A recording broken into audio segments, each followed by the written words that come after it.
Estamos acá, 8 minutos de la hora 19. Arrancamos ya con el equilibrio de la balanza hasta la hora 20. 26 grados la temperatura actual en Presidencia Roque Sáenz Peña. 26 grados la temperatura actual. Ya se fue la probabilidad de lluvias. Queda para mañana viernes queda un 32%. Para el día sábado baja. Y para el día domingo nuevamente un 92%. Temperaturas que van a rondar entre mínimas de 20, 21, 22, máxima de 33 se va a dar el día sábado y ya baja para 26 el día domingo. Así que bueno, y después el lunes, la semana que viene, aparentemente tenemos buen tiempo. 3644 75 55 00. 3644 75 55 00. Quiero leer, ya enseguida paso con el doctor Ávila, quiero leer esto. Hoy, calendario de la paz 2025, 13 de noviembre, Día Mundial de la Amabilidad. La amabilidad es una característica humana esencial para la convivencia social y el desarrollo de relaciones positivas y se expresa en actos como saludar, pedir las cosas por favor, ofrecer ayuda o mantener una actitud de cordialidad y empatía. Se refiere a ser cooperativo, cálido y honesto en el trato con otros y promover una actitud personal positiva y constructiva hacia los demás seres humanos, los animales, la naturaleza, etc. Hacer el bien y ser amables alarga la vida, mejora la salud, previene enfermedades cardiovasculares y contribuye a la felicidad personal y comunitaria. Mejor, imposible. Doctor Ávila, ¿cómo le va? Bien. Muy atinado tu lectura. Porque, sobre todo la gente que tiene atención al público. Sí. Deberían aplicar ahí. Siempre hay que ser amables. Exactamente. Y yo digo, siempre hay que ser amables y sumo otra, y agradecidos. Sí. Para pedir y para otorgar. Exacto. Exactamente. Bueno. Por ahí nos cuesta un poco, quizás, ser amables. Sí, pero en la escuela antes te enseñaban y te decían, se pide por favor, se dice muchas gracias. ¿Viste? Sí, nunca se entra a un lugar sin saludar. De verdad, nunca te podés apoyar en un escritorio, sí. Tienes que pararte firme al lado. Había ciertas reglas que te enseñaban de chico, que se fueron obviamente perdiendo. Sí, mi viejo cuando yo llegaba a un lugar donde estaba él y estaba con gente, yo entraba y él me decía fuerte, buenas tardes, me decía. Claro. ¿Cómo es como diciendo, viste, sí. saluda antes o entrando. Exacto. Bueno, gracias a eso muchos, esas que nos corrigieron hemos aprendido. Y yo soy muy agradecido. ¿En qué sentido? Con las personas que, por ejemplo, con los recolectores de residuos. Yo soy muy agradecido que vayan a mantenerme el cesto que está frente a mi casa, o con gente que hace su trabajo y por ahí me dicen, che, pero no tenés que agradecer porque es el trabajo. No, pero hay que ser agradecidos. Por más que vos le estés pagando, que el pueblo, la ciudadanía le pague a los empleados, hay que ser agradecidos. Para que vayan tomando el gesto y aprendan también los otros, quizás. Sí. Y yo soy agradecido. Yo siempre soy de decir gracias, muchas gracias. Gracias a Dios hemos sido criados a la antigua con valores que no se pierdan. Sí, también tiene que agradecer la gente que tiene un trabajo, tiene que agradecer por tener ese trabajo y tratar de hacerlo lo mejor posible. Exacto. También. En todos los aspectos, en todos los por lugares. Eso te digo, todo es una cadena. Exacto. Bueno. Cosas que suceden, cosas que pasan. Sí, yo ¿Te acuerdas que veníamos? Bueno, perdón. Dale, no. No, que veníamos hablando hace cuánto tiempo de Sinkovich, finalmente. Es uno de los temas que tenés, ¿no? Sí, pero Sinkovich ya habíamos hablado, ¿viste? Te quiero significar que te acordás que se autopercibió como perseguido político cuando fue el tema de las 30, de las multas. 86 millones por semana le quería hacer pagar al gobierno de la provincia por falta de agua y mercaderías al pueblo huichí. Exacto, que debían asistirlo con agua y con mercaderías. Agua, sí. Bueno, pero tampoco podemos olvidar la soberbia que tenía Sinkovich cuando digamos, se desempeñaba como juez civil y comercial número 6 de Resistencia, ya que yo te cuento un caso Sí. que porque tenía un modo muy particular de reaccionar ante las críticas sin COVID. Ajá. Era una persona a la que le molestaban las críticas. En un momento, el portal Data Chaco publicó una denuncia que hizo un ciudadano contra Sinkovic. En esa situación, Sinkovic no solo judicializó la situación, sino que avanzó contra el medio a través de la vía judicial en un gesto que se interpretó como un intento de censura y de disciplinamiento a quienes se animaban a cuestionarlo. Claro que en ese momento Sinkovic tenía mucho respaldo político. Político, exactamente. Bueno, finalmente, ¿qué pasó? Se vio obligado a retirar la acusación. Se vio obligado a retirar la acusación. Lo que ocurre es que también hay que analizar que los jueces muchas veces antes decían los jueces hablan solo a través de sus sentencias y nadie cuestionaba nada, y nadie conocía quién era el juez, y nadie conocía dónde vivía o dónde vive un juez o una jueza, y digamos era algo que no se tocaba, algo que era incuestionable. Y con el tiempo, hoy quién no sabe dónde vive un juez, quién es el juez, cómo, qué dijo la resolución, o sea, la gente, eso ya pasó. Sí. Hoy es imposible sostener eso de que los jueces solamente hablan por sus sentencias, porque la gente también sabe cómo piensa el juez, de qué lado está el juez, con todo su derecho de tener una mirada partidaria o ideológica, pero les exige un mayor comportamiento y una serie de cosas que también, o sea, los jueces tienen responsabilidad penal, tienen responsabilidad civil, tienen responsabilidad disciplinaria. Claro. O sea, los jueces y los magistrados pueden ser juzgados en estas tres esferas por su comportamiento y el ejercicio en sus funciones, o sea, penal, civil y disciplinariamente. Entonces, ¿qué pasa con Sinkovic? Sinkovic se cansó de sacar amparos, muchísimos de ellos, muchas medidas cautelares que fueron revocadas en instancias superiores, y ahora, bueno, lo denunciaron. Sí.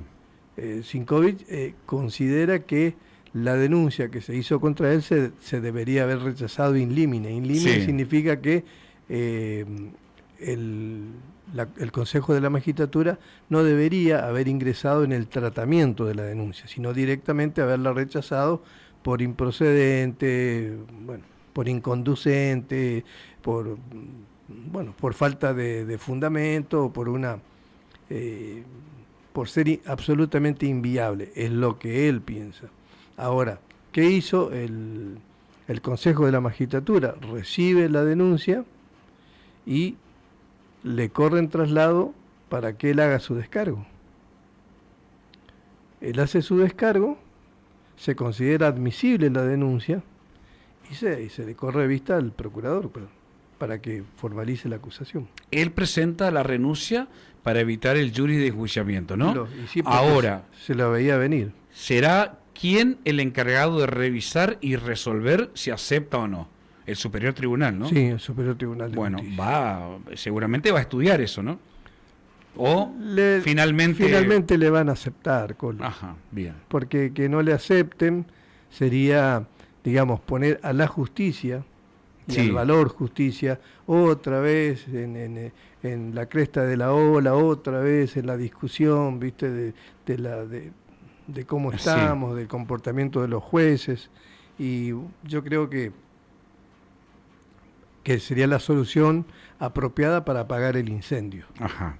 Sí, vale, aceptamos la renuncia, el que calla otorga, o sea, no te quisiste someter al jury, o sea que en cierta medida estás tácitamente reconociendo que no obraste como correspondía o que te excediste en tus facultades, y bueno, así que esa sería la cuestión. Bueno, por eso te digo, Yo creo que finalmente se le va a aceptar la renuncia y bueno, y quedará así. Y otro y que hace alusión a esto, es Sinkovic hace alusión al juez Julián Flores. Julián Flores es un muchacho que se hizo conocido también por hacer lugar a todos los amparos Sí. que le planteaban, del transporte, que los colectivos, y la última medida que, que, que hizo lugar este muchacho Flores fue cuando esta Fundación Baldoco, Claro. que hizo lugar a la cautelar y impidió que el gobierno pudiera clausurar una especie de escuela que nunca funcionó y donde cobraban sueldos, Exactamente. tanto de Chaco como De Santa Cruz, de Santa Cruz, sí, personas que ni siquiera tenían domicilio en el Chaco. Entonces, Estaba el padre Paco y todo eso, ¿no? exactamente. Molina, padre Molina. El padre Molina, El no cura, padre Paco, el cura. cura Molina. Excomulgado de la iglesia. Excomulgado y que Ya, aparte zafó porque tenía fuero, porque era diputado Sí, allá en sí. Santa Cruz. ¿No? Claro, Por dije el supuesto. padre Paco, el que fue detenido ayer en la marcha de jubilados. En la ¿Viste? marcha Que de ahora... jubilados, exacto. Bueno, pero bueno. Se constataron que 78 docentes cobraban efectivamente en las dos provincias, en Santa Cruz y en Chaco, y que tenían domicilios en Ciudad de Buenos Aires, Ciudad Autónoma de Buenos Aires, en Formosa, en Caleta Olivia, en fin, que era una cuestión absolutamente estafatoria. Bueno, hay un planteo, este muchacho Julián Flores condena al Estado a una erogación de más de 124 millones de pesos mensuales.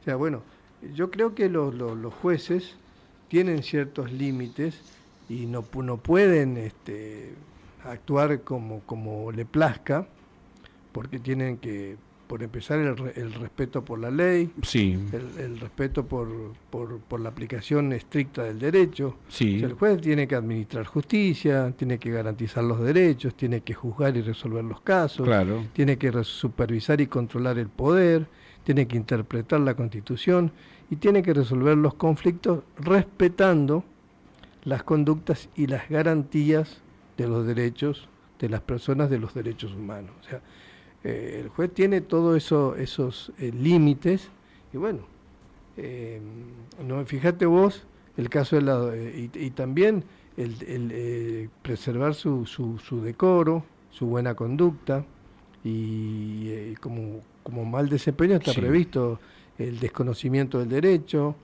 la falta de decoro, actos incompatibles con su función. Fíjate vos el caso de la jueza McIntyre, que del juicio Maradona, El caso de Maradona, sí. que están pidiendo el desafuero, están pidiendo la La destitución. institución. ¿Entendés? Y bueno, y así muchos jueces pasaron por esta situación y fueron destituidos. Ujú. Porque el jurado de enjuiciamiento que maneja el juicio político, porque digamos el Consejo de la Magistratura tiene dos funciones.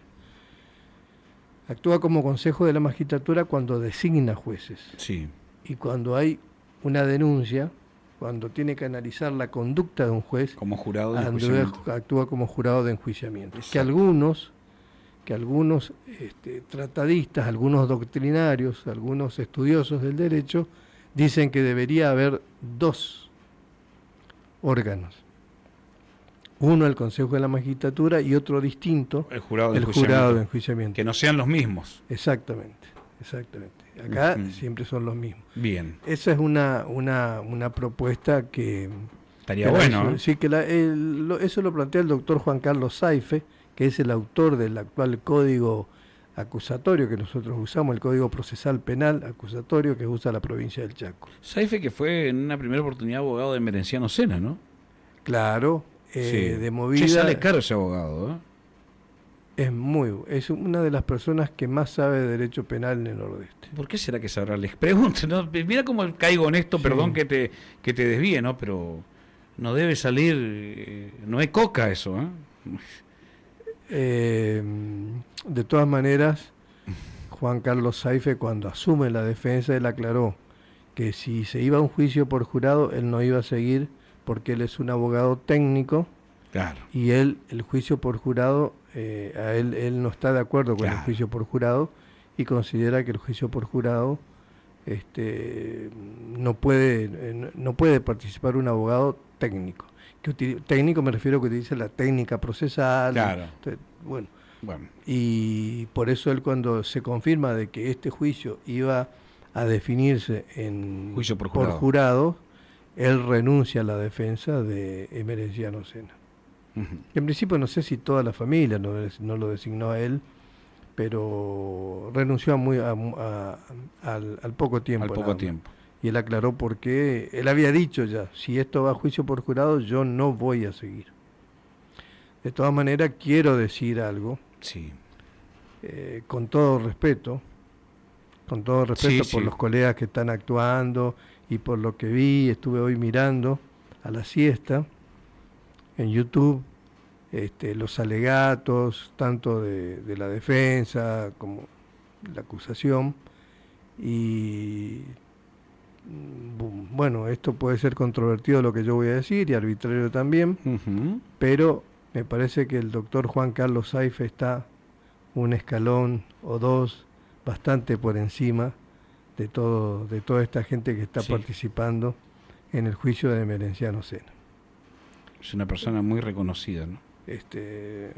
Nosotros tenemos acá en el Nordeste el caso de Nelson Pessoa, Ajá. gran Sí. abogado, autor de varios libros, hace poco distinguido por la Universidad Nacional del Nordeste. Tenemos el doctor Saife, que te digo es prácticamente el autor de nuestro Código de Procedimiento Penal, acusatorio. Sí. Son personas de una sobrada y vasta trayectoria y conocimientos del fuero penal. Si alguien sabe de derecho penal, bueno, son estas personas. Es el doctor Saife. Sí, el doctor Safi y el doctor Pessoa creo que son destacados juristas del Nordeste, uno del Chaco y otro de Corrientes. Y qué presencia, pero si no, si va a juicio por jurado, yo me aparto de esto. Y así lo hizo. ¿Eh? Por eso te repito, Colo, están en otro nivel. Sí. En otro nivel. Y te digo más, yo presencié alegatos del doctor Saife Sí. y son extraordinarios. También de otros abogados, ¿no? Pero comparado con lo que hoy veía, con ese ayuda a memoria, con los papeles, leyendo, porque el alegato viene de alegar, y cuando vos alegás no podés leer. Podés tener un machete, digamos, una estructura de lo que va a ser Claro. tu alocución, de lo que va a ser tu alegato, tu discurso, si se quiere, tu planteo discursivo, pero no podés leer, Claro. si no deja de ser alegato. Alegato. Dejás de alegar para leer. Y bueno, creo que todos pasaron con sus papeles. Con su ayuda a memoria, ¿no? No, Sí, no, sí. era bastante, Sí. era un blog que tenía cada uno. Y bueno, pero te quiero significar, yo lo vi al doctor Saife alegar, sin leer, y hablar 2 horas y media, 3 horas sin parar. Y con citas y no. Por eso te digo. Y sin papeles, nada. No. Que es lo que debería de ser. Incluso te digo más. Hoy, por ejemplo, le dieron 2 horas a cada parte para su alegato. Y 45 minutos era. 45 minutos, bueno. 45 minutos para cada alegato. Sí, bueno, debería ser menos. Sí. En un juicio por jurado, la verdad te digo, debería ser menos. Debería ser 20 minutos, media Sí. hora y listo. Alcanza, ¿no? Alcanza. Estamos hablando de juicio por jurado. Bueno, algunas de las cositas que quedaron ahí, después pasamos a otro tema, ya Sí. que estamos en este, dice, Gabriela Tolmenovich, abogada de César Sena, apuntó a que hubo muchas suposiciones durante el juicio, pero que faltan muchas certezas. Planteó dudas sobre las declaraciones de los testigos y las pruebas. ¿Y sabe lo que dijo? Que esto llamó mucho la atención y mucha repercusión. Tolmenovich dijo, en un femicidio hay mucha violencia de género previa, acá no la hay, dijo. No, eso no es cierto. Me refiero, no es cierto a que para que haya un femicidio tiene que haber, porque a veces ocurre una muerte, Sí. o muchas veces hubo casos de violación o de abusos agravados y que recién se denunciaron a los 10 años y no hay ningún antecedente de que eso viniera ocurriendo, de que eso viniera sucediendo, porque como hay un dicho que ya como una ley no escrita que dice no se denuncia cuando uno quiere, sino cuando se puede.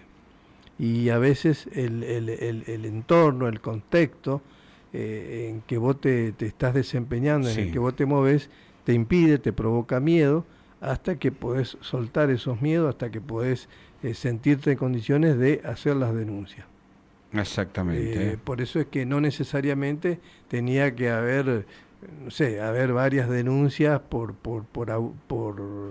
violencia de parte de Cecilia Strisowski, sino que eso pudieron haber tenido muchas discusiones en un marco interno, en el marco de la intimidad, Sí. y bueno, y que en una oportunidad derivó en esto, y el muchacho, pero de todas maneras, Tomjanovich, yo la conozco, he hablado con ella, fue la abogada que entendió en la causa Aranda, del juez federal de aquí de Cespeña, ¿te acordás? Sí, me acuerdo, obvio, sí, como que no. Ella lo defendió, era su abogada defensor, yo hablé en esa oportunidad con ella por un artículo que había publicado y ella me dio alguna información y la verdad te digo, es la que me pareció más sobresaliente, más allá de que no comparta algunas cosas, pero dijo otras cuestiones que te hacen pensar. Como por ejemplo, es una realidad que para condenar vos tenés que tener certezas. Ahora, Daniel, también hoy... No alcanza con presunciones, tenés que tener la certeza. Si no... Y ella planteó que nunca se determinó si con los elementos que había era el cuerpo de Cecilia, y segundo, de que efectivamente César Sena la mató, para hacerlo más sencillo.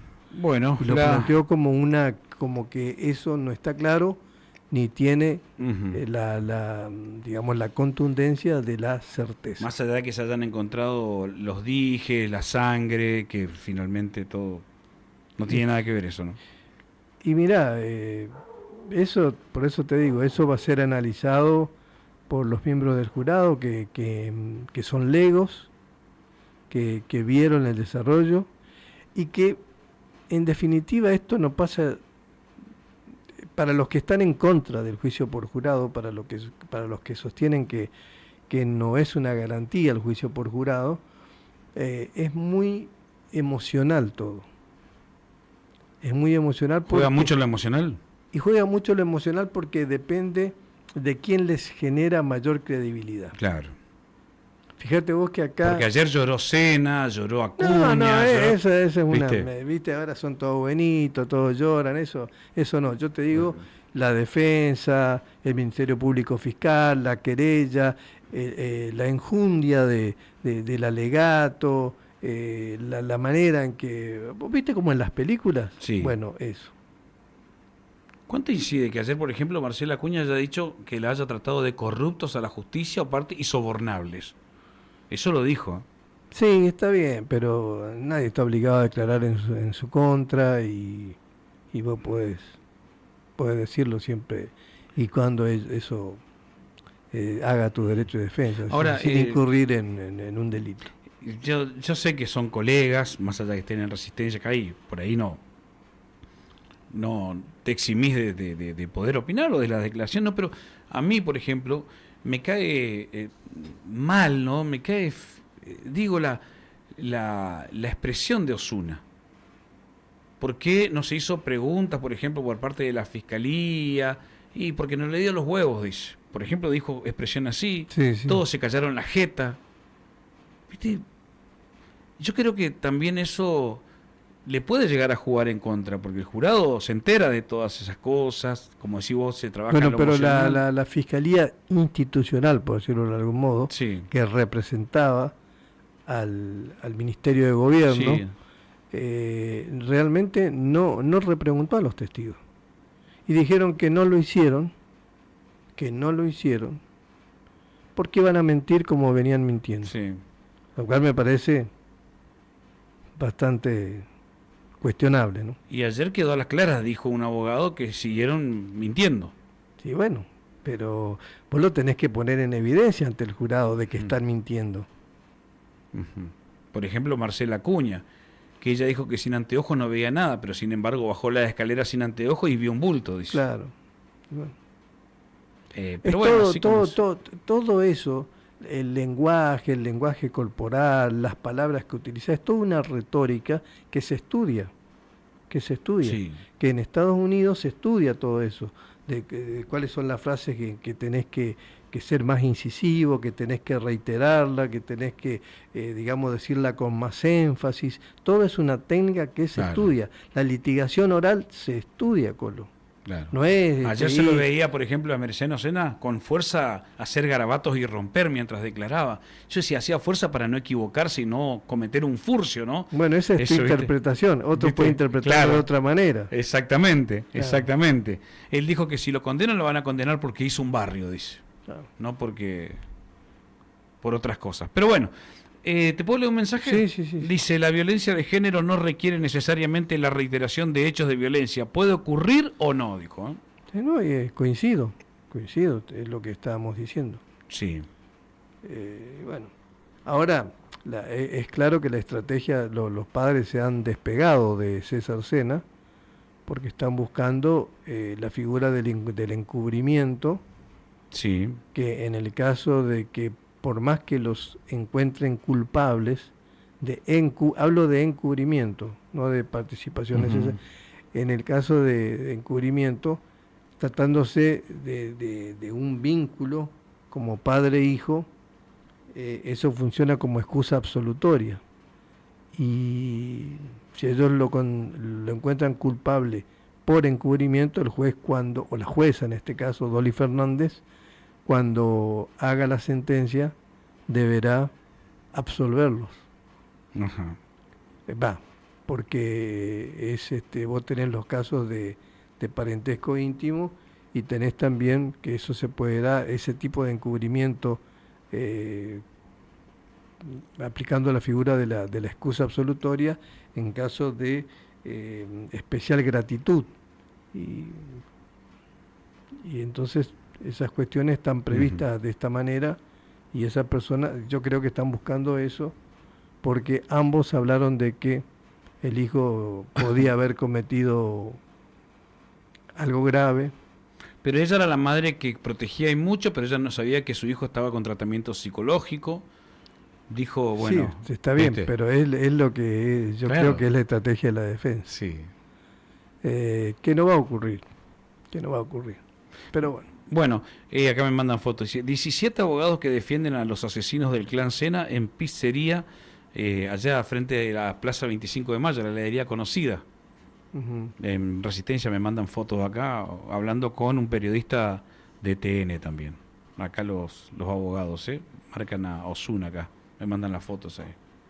Sí, Ah, bueno, pero viste, eso no... nada, pueden dar notas cuando quieran, ¿no? Y sí, además, lo que importa es lo que se dice en la sala de enjuiciamiento Sí, y, y de lo que se va tomando nota. Y lo que importa es lo que va a decir mañana, y si no mañana, el sábado, porque se habilitó el sábado, el sábado, puede ser mañana o el sábado, hasta el sábado dice hasta que el hay. sábado, exacto. Exactamente, ¿eh? Así que bueno, veremos qué pasa, qué veredicto dictará el juicio popular. ¿qué dirá? ¿Será de culpabilidad o no culpabilidad? Hay muchos que estarán preocupados. Ahora, No lo digo por los cenas, sí. que están muy complicados, pero si esto se diera de una manera como ocurrió ya acá en Cespeña, hay muchos que... Muchachos, saquen el juicio por jurado. Sí, hay muchos que van a... ¿viste? Dedíquense que salieron a otra a la cosa, palestra sí. con el juicio por jurado, ¿viste? Estamos Basta. en la modernidad. Basta, van a decir. Saquen al carajo, no estamos preparados. No. Estamos lejos de vivir lo que se vive, por ejemplo, viste, en Estados Unidos. Exactamente. No, saquen, porque esto parece que genera, No, digo, acá, desde mi punto de vista, más impunidad a la gente que comete distintos hechos, ¿no? Sí. Parece que le da más impunidad. No, Así y que, ahora tenemos que acá en Cespeña viene el caso Frankovich. También, el caso también de María Luz Herrera. María Luz Herrera, correcto. Todos juicios por jurado. Todo juicio por jurados. Ojo, el caso de la última joven que fue encontrada con un balazo en el pecho. Correcto. Que hay 2 detenidos. Hay 2 detenidos, sí. Giacone y el otro no me acuerdo, sí. Almeida. Almeida. Sí, tal cual. Sí. Bueno, que la abogada querellante es la doctora Adriana Molina. Sí. Y por el otro lado, el doctor, creo que es el doctor Lukács, ¿no? El defensor. El defensor, exactamente. Sí. Así que, bueno, veremos qué pasa también en ese caso. ¿Se hará justicia? Pero si no, muchachos... Pero sí. Te voy a hacer un stop acá, ¿viste? Porque por ahí vos decís, la conducta de los funcionarios públicos, y máxime en los magistrados, en los jueces, tiene que ser una conducta ejemplar. Sí. Tiene que ser una conducta ejemplar, y no solo ser, sino parecer. Ajá. Porque la gente se va enterando. Y por ahí a mí me llama la atención, este es un comentario que lo hago, no sé si está bien, no sé si está mal, a mí me parece, y yo lo digo con conocimiento de causa, que no debería ser así.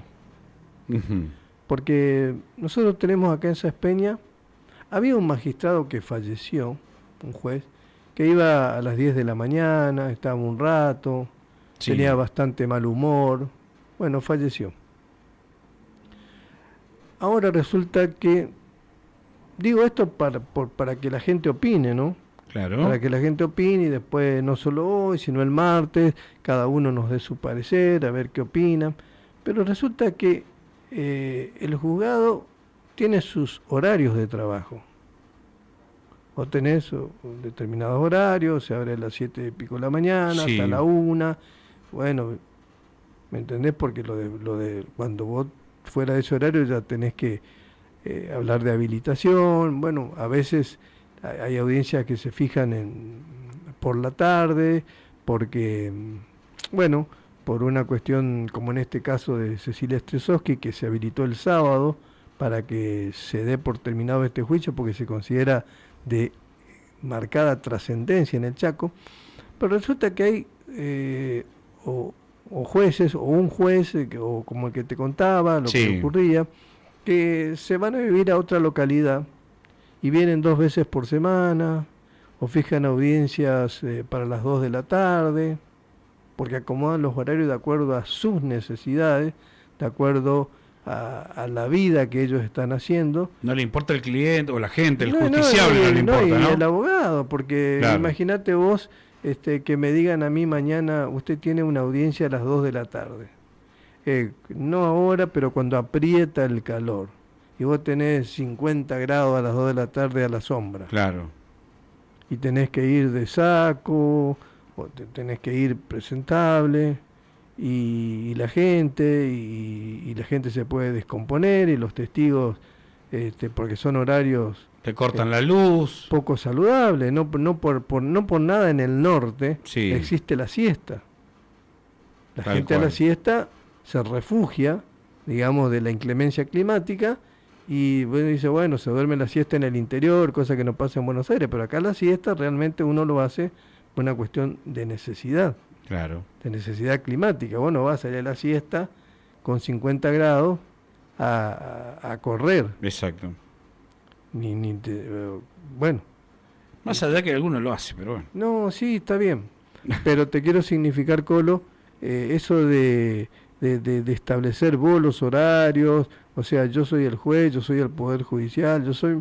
La verdad te digo, es una reflexión lo que hago. Sí. No sé si está bien o está mal, no digo que esté bien ni que esté mal, pero me parece que hay jueces que se toman demasiadas atribuciones y que eso entra en la órbita de cierta falta de respeto y de cierto exceso en en las facultades que tienen conferidas, y no debería de ocurrir, porque si no, yo entonces con todo derecho tengo que decir, bueno, mañana quiero que me fijen una audiencia a las 5 de la tarde porque yo esta noche tengo un asado, Claro. me voy a acostar tarde, voy a comer mucho, a lo mejor tome unas copas de más, entonces me quiero levantar a las 10 de la mañana, me quiero dar una ducha, quiero estar fresquito, ir descansado, entonces voy a quiero trasnochar. claro, así que... entonces Claro. fíjenme una audiencia, viste, a las 5 de la tarde, entonces yo voy descansado, voy tranquilo, Fresquito. claro, ¿entendés? Entonces los jueces dicen, bueno, el juez también se toma su tiempo, fijo a las 2 de la tarde. ¿Cuál es el motivo para fijar a las 2 de la tarde? O cuando te citan, y te citan a las Sí. 8 de la mañana, la cédula dice 8 de la mañana, y a vos ingresás a la sala o te toman declaración a la hora y media de que te citaron. ¿Que tu tiempo no vale? Por eso digo, esos abusos no deberían de existir, porque son abusos. ¿Me entendés? O te dicen, bueno, la audiencia es, vamos a hacer, esto es ya otra cuestión, vamos a hacer, se fija una audiencia para tal hora, 9 de la mañana. Sí. Te doy un ejemplo. Y bueno, y la audiencia se va a hacer por videollamada, no presencial, sino virtual, que no sería virtual, pero bueno. Resulta que son las 9:30 y todavía no te llamaron, y vos estás sentado esperando.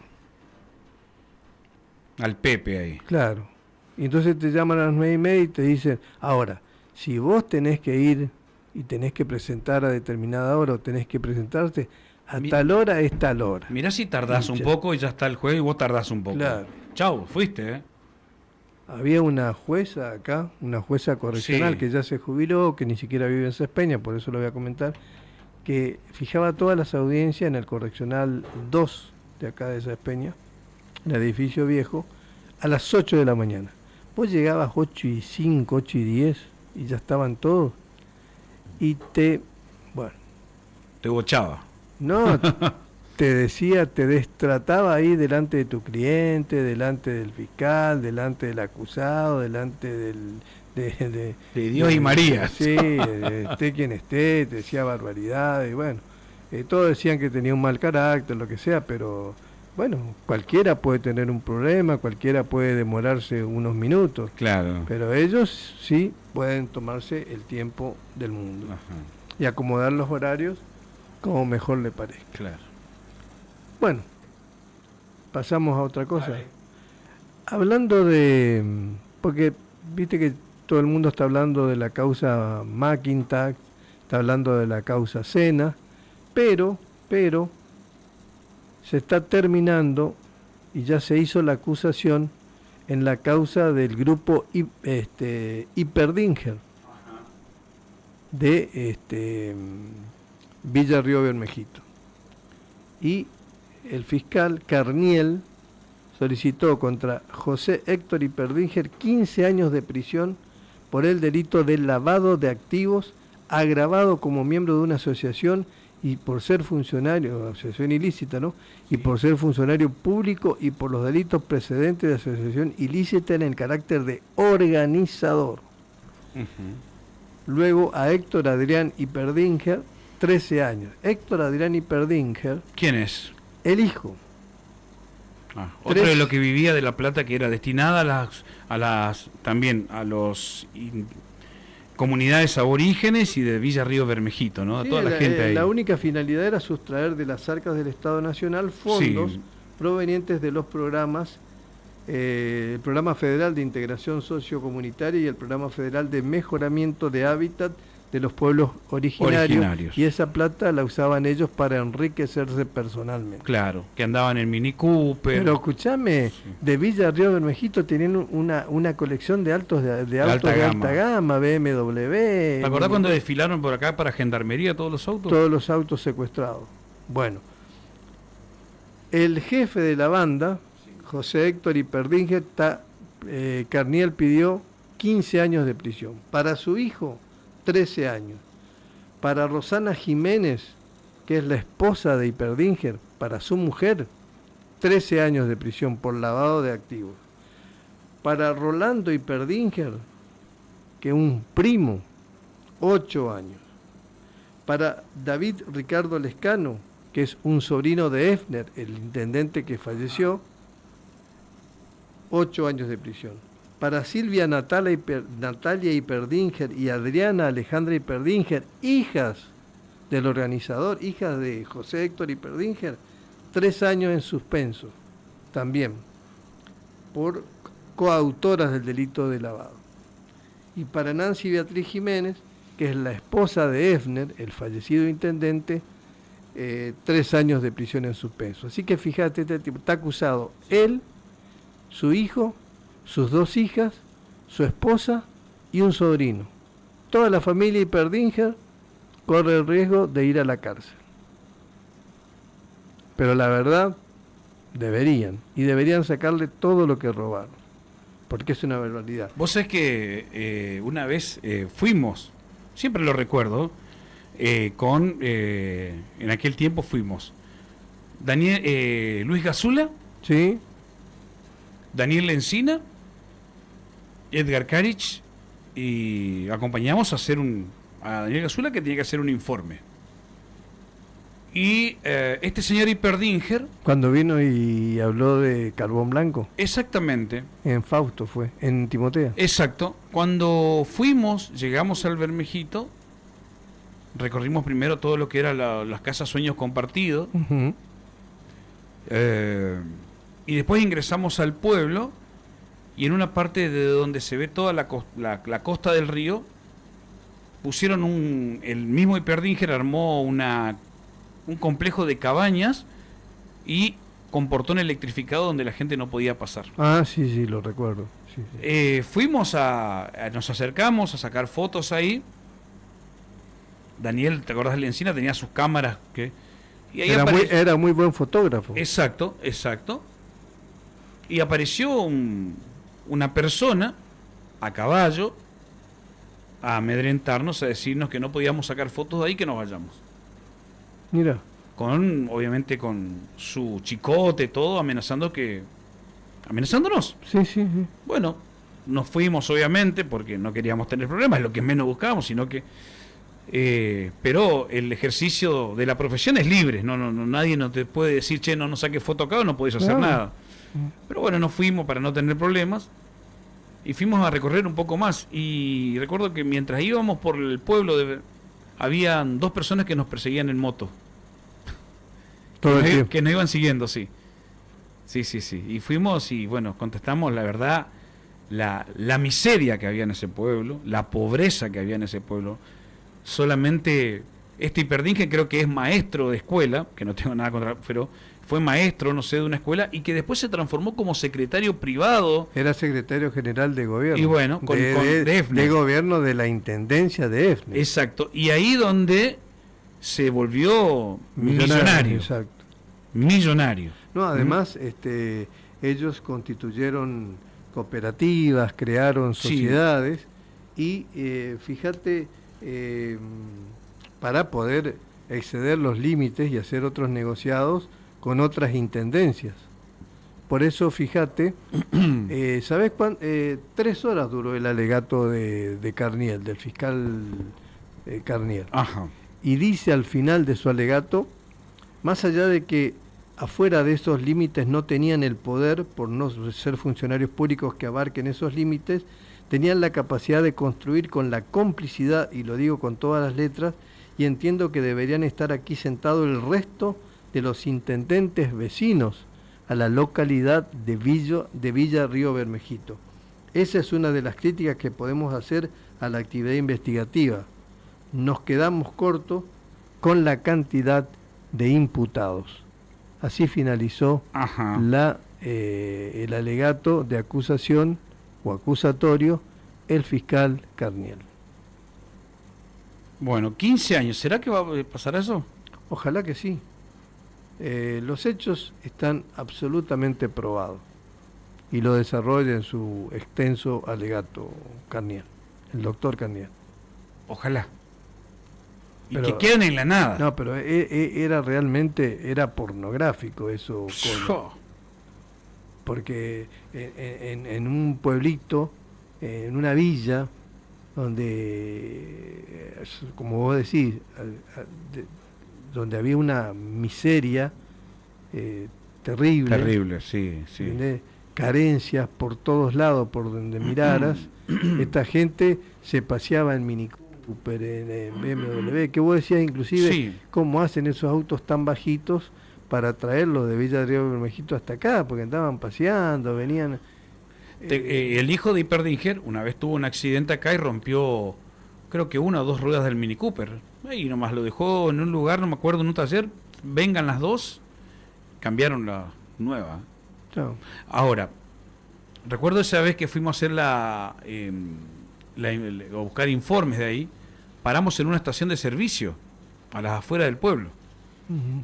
Y bueno, y paramos y empezamos a poder filmar un poco y a tomar un testimonio. Y le preguntamos al playero, como preguntando, che, esta estación de servicio, ¿sí? ¿Me podés dar un ticket? Y el ticket no figuraba, pero no figuraba el nombre, porque nosotros sabíamos de quién era. Claro. Entonces le decimos, che, esta estación de servicio, ¿a quién pertenece? Al señor Hiperdinger. En la estación de servicio que se encuentra al acceso a Villa. Sí. Sí. Qué bien. Del señor Hiperdinger en la estación de servicio. Recuerdo porque fuimos todos y teníamos que cargar combustible para poder volver después. O sea que, Así. viste que persevera y triunfarás. Y sí. O sea, evidentemente personas que de un día para el otro resultaron ser exitosas. El problema es que todos los exitosos lo hacen en la función pública. Son muy pocos los que te pueden contar o se manifiesta el éxito en la actividad privada. En la función pública está bueno, porque lo haces con la plata ajena. Claro. No lo haces con la tuya. Con billetera ajena. Exacto, ni correr riesgos tampoco. Claro. Pero además, y lo fundamental, Colo, la plata que falta, la plata que le falta a la gente, es la que se llevan estos tipos. Y todavía el daño, como dice Carniel en su alegato, el daño persiste. Y el daño, mientras ellos vivan, va a persistir. Porque toda esa plata, ese dinero mal habido con que se quedaron, ya está, se lo quedaron. Ya no se lo dieron a la gente que en su momento lo necesitaba, y por eso se crearon esos planes. Y todo era de asistencia. Con complicidad de otros, todo. No, por supuesto, ahí se hicieron... Porque no se puede hacer sin complicidad de políticos, de... No olvidate, y se amucharon los intendentes vecinos, y bueno, y la juntaban. Bueno, a ver, tengo un mensaje por acá, a ver qué dice la gente, si es para nosotros, Hola, Gustavo, aprovecho para preguntarle al doctor, el caso de este señor chino que había asesinado al chico que trabajaba con él, ¿por qué dijeron, el jurado dijo que era inocente si más pruebas estaban a la vista, que lo mató y lo puso adentro de un tacho? Bueno, por lo que hablamos, porque el jurado no hace evaluaciones técnicas. El jurado actúa por lo que ve, por lo que ve y hace a su convencimiento. Y eso fue lo que pasó.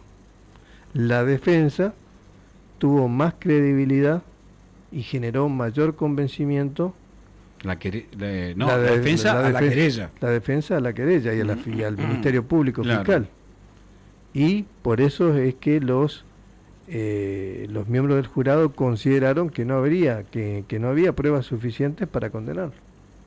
No te olvides vos que el veredicto de no culpabilidad tiene que ser por unanimidad. Claro. O sea que los 12 miembros estaban de 12 de acuerdo. 10 tienen que por lo menos votar la no culpabilidad, ¿no? Claro, por eso te digo, estaban de acuerdo en que, evidentemente para ellos, yo calculo que tienen el absoluto convencimiento, el imputado era inocente. El doctor Cabañas era el abogado querellante, ¿te acordás? Sí, Ramiro sí, Cabañas, sí. que dijo que se infectó también la causa con un video que se presentó a destiempo Y también. hay que decir que el chino tenía un defensor oficial que era el doctor Simón Bocio, que a la postre resultó, digamos, el ganador. Y Sí. que este fallo fue ahora confirmado por el Superior Tribunal de Justicia. ¿Y el asesino?